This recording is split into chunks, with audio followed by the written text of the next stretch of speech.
Hi there, and welcome to the Everyday Millionaire Mindset Matters podcast. Stephanie, hello. Hey, hun.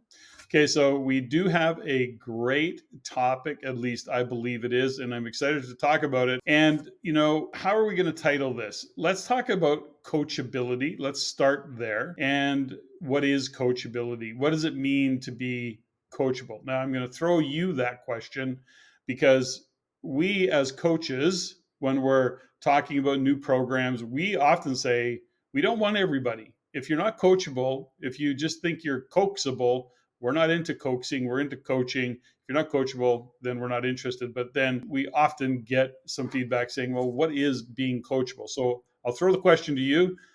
You work with lots of athletes, but what is being coachable in your world? I think it's a great question. Coachability is the ability to receive information on a level that you don't bump into your ego with it. So, with my business clients or with the athlete clients, what happens is that we can impart as much information as we can, but if it's not being received by the person or they're filtering through it what they already know, then they're not coachable. It means they're not going to take the information, that responsibility for the changes they want to make in their life. Coachability is it's basically a verb. You have to be willing to take the information from somebody that possibly knows more than you do. That's the thing about coaching. And I think that's why I don't like the whole concept of life coaching, because you can take a weekend course and be a life coach and put your shingle up and coach anybody you like. But in my world, in order to make change, to really have an impact in your life, you have to be willing to receive coaching, which means you have to be willing to change. Well, I think that's an interesting part of it, and I 100% on side with that. But let's just break it down a little bit. When I think about being coachable, there has to be, and being coached myself, I know that early on I was not very good at being coached. And a lot of that was due to just my own ego or my own vanity of thinking that if I was being coached, I was less than. So, in other words, I was hearing it through a set of filters that I must be wrong or they're making me wrong. And that was, by the way, for a long time, that was my kryptonite, is that I couldn't be coached. It's like those individuals that before they go to the gym, they have to lose weight. You follow what I'm saying here is that there has to be a filter that says, I need somebody to guide me through this and support it because I actually don't have the skills or I don't have the competencies, or I don't have the ability. And I think coachability means that you have to have a degree of humility and as well as openness to understanding that the reason I've got this coach is to guide me through this. Or you're going to waste a ton of money and time because you're just going to go from coach to coach or coax to coax that way. Because, if you already know more than the coach, then why are you hiring them? So I think you mentioned the word humility. I also, wanted to throw out vulnerability there too, is that there's times over the years with the people that I coach is they have to bump into their whole what they don't know side of their personality. And not that I'm the expert of them, or coaches are the expert, but our job is to bring out the best in people. And that sometimes Almost is difficult subconscious because then things you that have to can get in the show way people of or being. shine a light on what it is they don't know or they don't have information on. And I think that we forget sometimes that the world of coaching, personal training, it really is coming into it with a mindset of being open and having a growth mindset, more so than just saying, I want to lose weight, I want to win a medal at the Olympics, I want to do something. Yes, got it. Those are your goals. But the willingness to be coached, to take the information in and then make changes in the direction that you're going takes a huge amount of trust. Well, this to me is such a big conversation. When we look at the Real Estate Investment Network, as much as I'm talking about real estate, it really is a coaching program and it's a group coaching program. We create community, we create environment and culture, and we then, on a regular basis get together and we talk about different strategies and how to's and all the rest of it. So, in a context of coaching, it is a group coaching program. Now, what happens, of course, is that over time, people realize that they've got certain skill sets and they go, no, I need more specific coaching. What does that look like?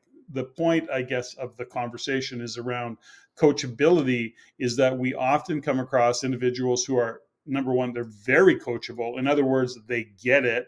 But the more difficult are the individuals who have lots of ego around it. So, in other words, like me, they feel made like they're not smart enough, or that they're being made wrong, or that they should know this. And these are little subtle, almost subconscious things that can get in the way of being coachable. And that's really what I want to shine a light on. So this is as an example, and I learned this from Jadine as a skater in her world, figure skating. She also does choreography, of course, but it could be any sport. How many times does a young athlete fall down before they get it? How many times do they miss before they get it? How many times do they literally fail before they get it? So, in other words, the whole time that they're trying to do something, they're failing along the way. So they get very accustomed to the fact that part of the process of learning is, in fact, failing. Oh, 100%.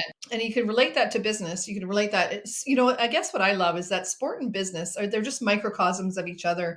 And I hope that, people that are listening to this aren't hearing this as more sports related because it's also life.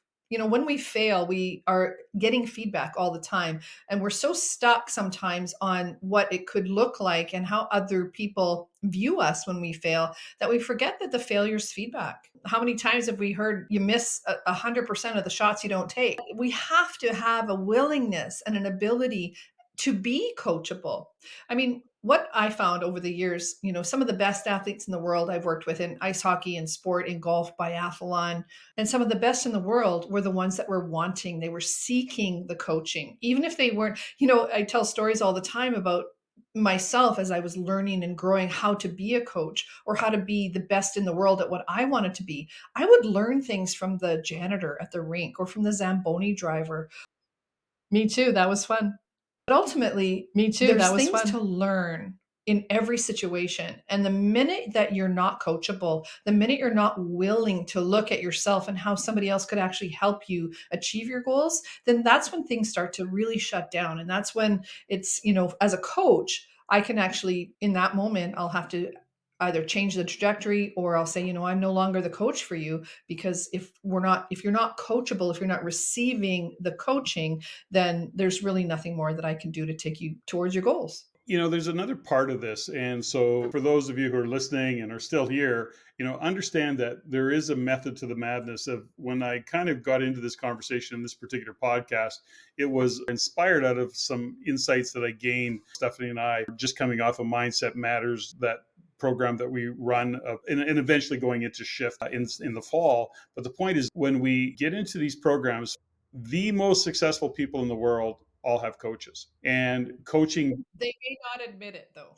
well, maybe, but think about the best actors in the world. Every single one of them have been coached, whether it be in acting, in voice, in whatever specialty they are. And when they're acting and they're doing things, if they're in a fight scene, they've learned how to fight. They've learned all of the things that going. They're in a coaching program. The most successful athletes have all been coached every single day. They grew up in that environment. As a matter of fact, some become dependent on coaches, and actually, how do I live my life without a coach? So my point is this, is whether we're getting coaching intentionally as in an athlete or an actor, we understand a couple things, is that we don't come out of the chute knowing it all. We actually need that guidance. We need that support. When you go and you get education, perhaps your professor or your teacher, you can look at them as that, or you can also look at them as a mentor, as a coach, somebody that's supporting and guiding you. But you have to actually seek that next level of guidance, if you will. And that's what I look at it from a coaching point of view. This. I mean, both of us are buying into that whole philosophy. We're not telling anybody what to do. We're asking great questions, and we believe that everybody has the answers. And if you can get to those answers based on us asking great questions, the outcome is actually quite remarkable. It's really, and it brings me to a memory. Do you remember when we were in Mexico and we went golfing? And I was a golfer all the way up. My dad was my mentor and coach, and I ended up being provincial champion at a certain level of golf junior ladies. And I walked away from it because it was very stressful. But years later, I remember being on the tee box in Cabo, I think, and maybe my stance was a little off or I wasn't holding my grip was a little off. And I remember you saying something. I think you said, sweetheart, just stand a little bit back, widen your stance a little bit. Let's loosen your grip. And I did all those things, and when I went to take the drive, it felt so good, and just because I was able to receive, and maybe that was a cellular thing, but I remember receiving the coaching and having the most amazing experience, and a really a great relatedness to being a golfer again. But I remember you saying to me, and the same thing happened on the tennis court once. You said to me, "You're so coachable. What is it about you that's so coachable?" Because I didn't want to quit golf, for example, but I didn't want to carry on the way that I was being coached or the way that that environment was for me. But when you took me through that lesson on the tee box in Cabo, I just remember what it felt like to receive information and then just to make the adjustments in real time so that I could make my swing. I could actually do what I needed to do. And you were giving me feedback in real time. And I just think that in my memory of that and how great it felt to not just have to stand up to the tee box and just, whack away, but to receive the coaching. I don't know if you remember that. Yeah, I have vague memories of that. We were golfing the Palmia, which was a great course. But yeah, no, I think over the years, you are far more coachable than I have been in the past, in my past. But here's a fundamental thing that I believe to be the case. You grew up playing sports. I didn't grow up playing sports to the degree that you did. I didn't learn Mhm. how to be coached. So if you're a parent listening to this, I can't stress enough, get your kids involved in sports for any number of reasons, not the least of which is how to be part of a team. But we're big, both you and I see the benefits of kids playing sports or people playing sports overall. But you learn how to be coached. And, you're not always going to have the greatest coaches, but even, when I look at us now as adults, we have coaches. The one thing that I'm clear on is even right now, I'm recently been connecting with and looking for a great coach. I'm looking for a coach, but I'm really clear on what I want and what I don't want. And I'll share the story is that Patrick Bet David, because I follow him and because I've reached out to him and we've had different conversations with his team, by the way, not with Patrick Bet. When his team approached me and said, okay, I get what you're looking for. Here's some options for you. What I realized is that no, that's not what I'm looking for. What I loved about Patrick Bet David's team, by the way, is they went, got it. No, you're right. This is not exactly what you're looking for. And we wouldn't want you to be part of that program, which is the integrity of a program and a world-class coach like Patrick Bet-David and or his team. Coaching is so incredibly important because there is just absolutely no way for you to know all that you need to know. And I'm blessed because I'm surrounded by a team of people that are way smarter than me. And so I get to learn and gain from their knowledge and their expertise. So when we look at overall coaching and coachability, it's actually owning the fact that you don't know enough, and having a great coach is actually creating the velocity and speeds up the process of getting to you to where you need to go. That's a long, I guess all of this whole segment's been a long-winded way of saying, are you coachable? What it takes to be coachable is also some clarity of where you see your gaps. Yeah, and what I love about what you just said is that it actually brings the mindset into it. This is called mindset matters, and the mindset and why it matters when you say I want to do something or I want to grow to another level and I need coaching. The mindset of being coachable, the mindset of being a learner, being a student. One of my favorite things in the world is go to Pilates class or go to a class where somebody else is the expert, and I just, even though I know a lot about body and physiology and muscles and kinese, all that stuff, I get to be the learner in that moment. And when you have the ability to be coachable, it actually is also comforting it when it comes to having people give you information that they're the expert in. So there's also a back and forth that comes with that. I think about our program shift as like setting honest intentions for transformation. I mean, that's a big title. And I think the people that are drawn to that over the last couple of years were looking for something that would just gently shift their perspective in a way that they got to see that they're, are they coachable? Are they coachable in the way that whatever they're bringing to us, can we shift their mindset from maybe being an expert or being afraid or being fear driven or I don't know or whatever, but how can we shift that mindset? And that's what I love about talking Mm. about mindset is that really all we're doing is shifting how we see ourselves or a perspective or something that we've learned in the past. And I really appreciate you saying to parents, if there's parents that are listening to us, is that yes, you know a lot potentially in what you're doing, but get your children coached. Find the best coach that you can, because that outside voice teaches them very early on that there's other people that know as much or more than they do. So that integration and that back and forth communication and transfer and transformation of actions and reactions is something that is a life skill. And I think it's really important that we shine a light on that. It is something that's important to shine a light on, and understanding that it never goes away. You have to be, or have to have a desire to be more than you are today. When we look at creating a great life and a life by design and being your greatest and best self, that never goes away. If you're driven to be your best self, you're going to run up to your ceiling of limitation. I'm going to share a quick story with you, in that I just had an interview on a podcast today where I was interviewing the guest, by the way. And one of the things that he shared is that when I asked him the question, I said, how is it that you've got to where you are? He goes, I never stopped believing in myself ever. I just believe in myself, and I will always invest in me. And I'll always take the time to understand what is making me tick. And if I'm resisting something, I'm looking for what that resistance is. What is it that stops me from moving forward? And he gets his coaching directly from a mentor or mentors.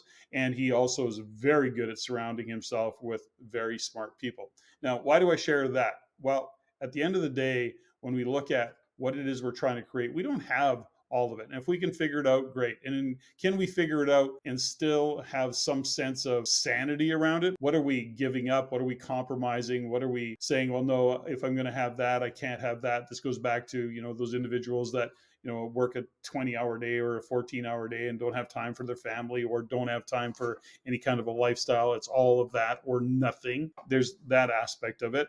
And it really occurred to me that when we step back, if we're not in it, so as I'm having this conversation, one of the things that we bring to the table is we're not emotionally in the conversation with you that's in your head. In other words, we're not beating ourselves up. We're not beating you up. You're having a conversation in your brain about what's going on, and we're not there. So we're from the outside looking in, and we're seeing it from a totally different perspective as coaches. So I'll stop there. Do you want to comment on that? You just did a full on mic drop there. So many of my clients over the last 30 years have been so hard on themselves, and they just think they're not doing the right thing. And I look at them and I go, you are amazing. Like, if we just tweak this, and this, the trajectory that you're going on, you're going to get your goals. But the mic drop part of it was, we're so hard on ourselves. And people that are high achievers, or they want something more, or they just know there's something more.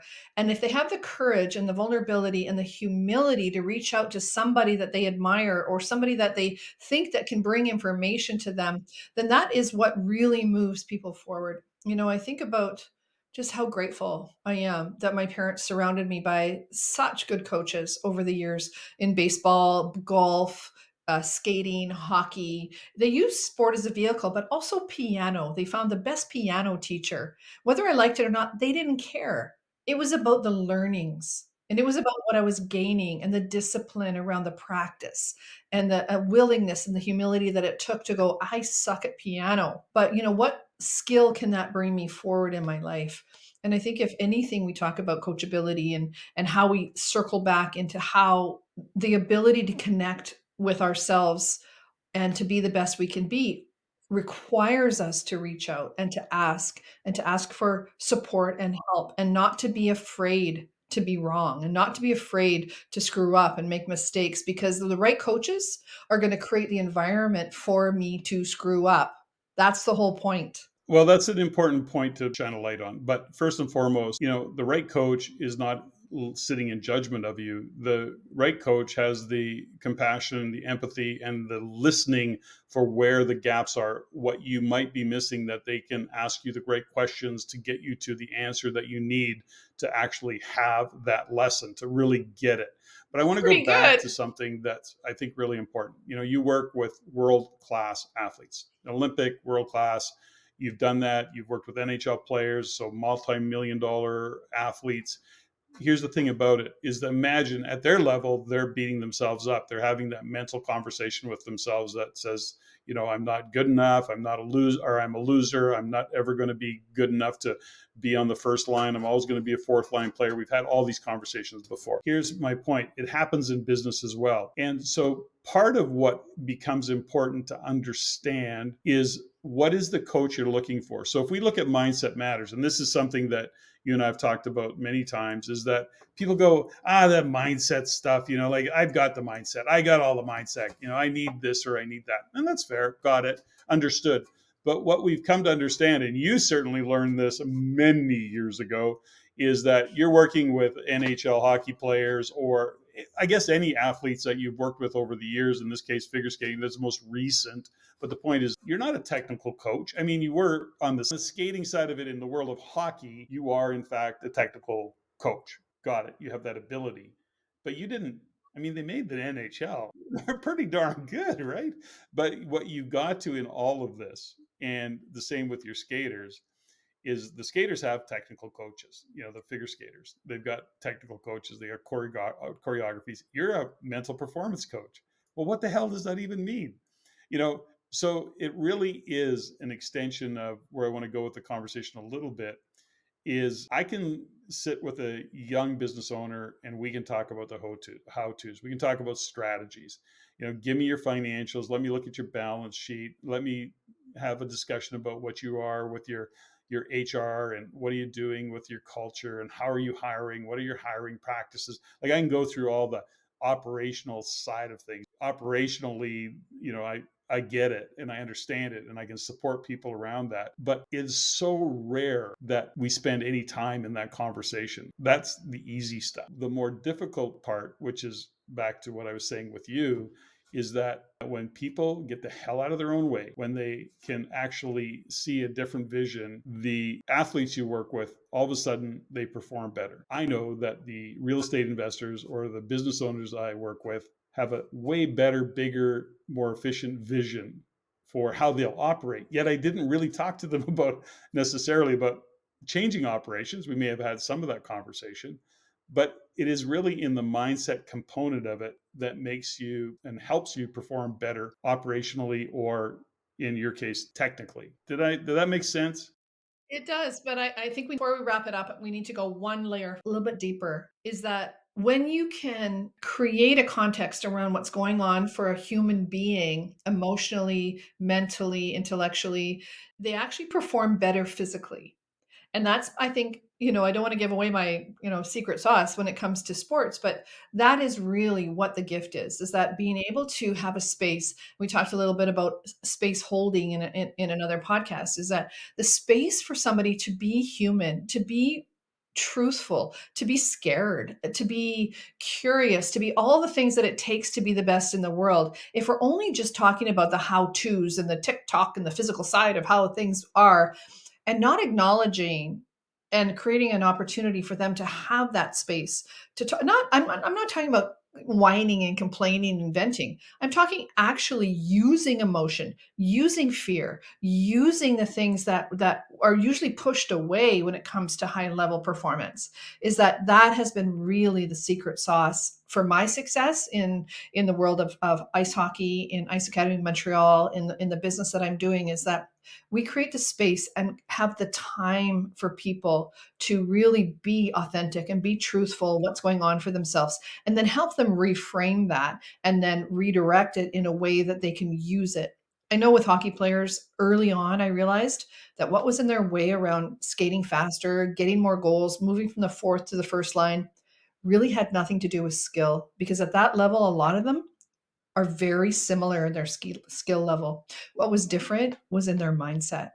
and their mindset was grounded a lot of time in their history, in the stories they were telling themselves, in the dramas, in some of the baggage or the trauma that were happening in their past. And no, I'm not a sports psychologist, but what I was trained in the ability to actually create the space for them to be okay with what was going on and be here now. Be here now. And what do you need to do to perform the best that you can do? Let me hold some of that trauma, that drama. What is going on for you? We can deal with it later. But when it comes to performing and to being in the moment, that is really what has been the shift and the mindset for the clients that I work with. As we wind this all down, we started the conversation with coachability. Are you coachable? And that, in fact, is a conversation. Then there is the willingness to be coached or the desire to be coached. That is on, I guess, follows the fact that you come to a realization that you need a coach. The best in the world are coached. I don't care what it is, the best in the world are coached. But it goes back to the podcast interview I just did, which is you have to believe in yourself. You have to be willing to bet on yourself. And, it's interesting that thousands of people that we've talked to en masse, the number of people that we can talk about real estate, investing in real estate, learning to invest in real estate, what a small percentage of people is that take us up on the offer and they look at it and they get in. What gets in their way is, gosh, it's $2,500 a year. And oh my gosh, like that's crazy. I can get this free on YouTube.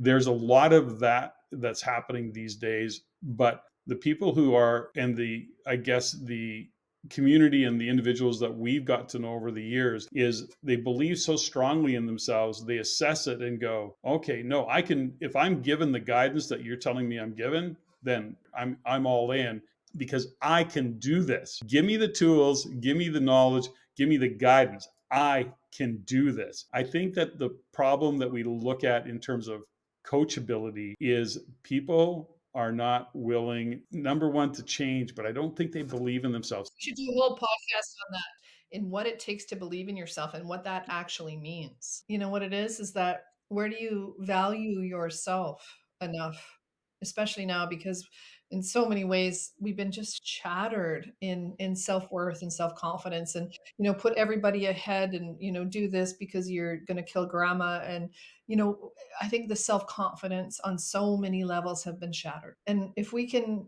re-enter the conversation and help people rebuild that layer of self-worth. We can't even get to confidence because, as we talked about before, is confidence is borrowed. It's a shared energy. But if we can bring people to that moment of self-worth, is that I matter, and that what I want to do and my family matters, and what I know to be true matters, we can help that rebuild and grow again. And from a place of coachability, I think that little shift of mindset, it's not going to be a big trajectory for many. We just need to get back to it.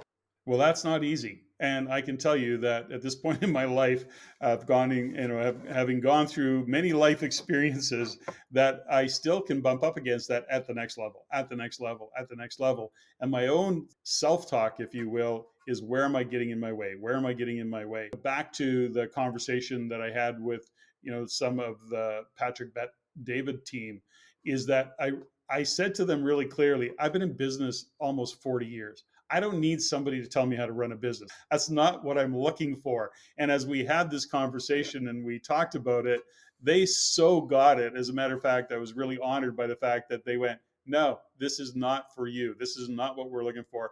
And this has been over many, several months that I've had these conversations. But the point is this, is when you start to get clear on what it is that you're looking for, and when you put yourself in the right environment and you look and listen and talk to different people, you actually start to get clear on what it is that you need for coaching.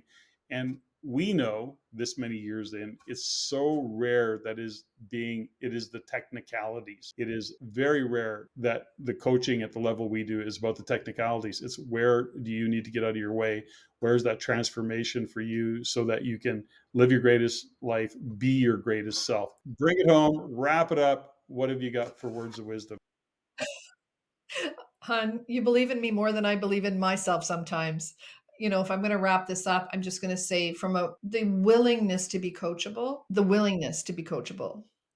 allows me as a human being Well, to don't, receive don't information and to we're fill not the myself up expert and of not you. have to feel alone, not have to figure it out and to do it all myself. But that's why this conversation is so important, is that for me, being coachable my whole life, is that I'm not really that good at a whole lot of stuff, but I'm so coachable that I can take what I want and what I dream and what I envision for our life, for my life together, but I need to be open to other people's wisdom.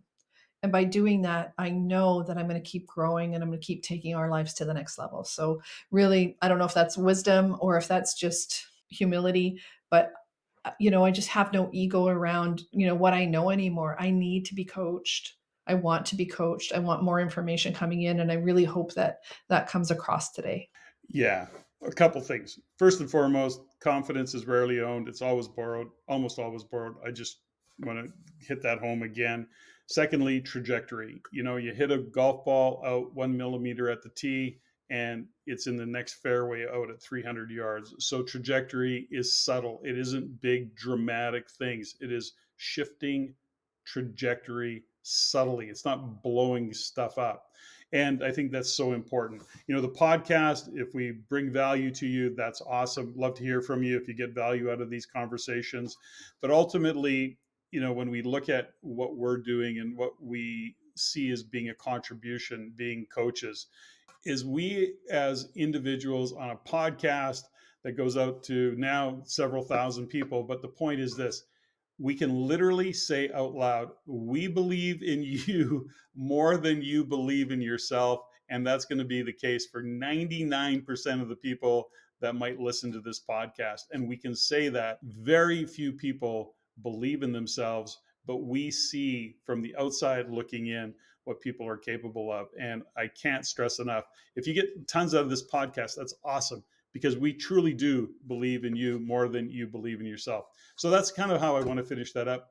Steffany, I am your biggest fan. Thanks for joining me. Thanks for the show. Thanks for your words of wisdom. And I'm looking forward to the next one.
Me too. That was fun. Me too. That was fun.